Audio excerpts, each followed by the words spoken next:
નમસ્કાર દર્શક મિત્રો, હું બાબા છે બીજાની ખબરમાં આપનું સ્વાગત છે। ઘટના બની ઘટના હતી જ્યાં વેચેલા ગાંધીનગર ખાતે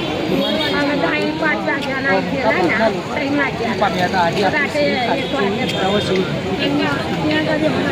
અને આપ જોઈ શકો છો કે અહીં સ્થિતિનું નિર્માણ થયું છે, કેમ કે મૃતદેહ લાવવામાં આવ્યા છે।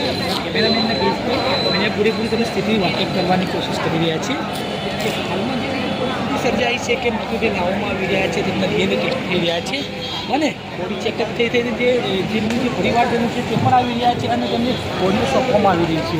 અને આપણે એ પણ જણાવીએ કે જે ગઈકાલે ચોરાજીના પછી આજે આપણા દેશના વડાપ્રધાન નરેન્દ્ર મોદી પણ આવી ગયા છે, જેથી લઈને અહીંયા જે રેસ્ક્યુની જે કામગીરી હજુ પણ ચાલુ છે। અને ત્યાં અમે ગયા હતા ગાંધીનગર ખાતે, પણ ત્યાં કોર્ડન કરી દેવામાં આવ્યું છે। ત્યાંની વિગતો અમને નહીં દર્શાવી શકીએ, ત્યારે વધુ અપડેટ વધુ વિગત લઈને અમે ફરીથી બતાવીશું।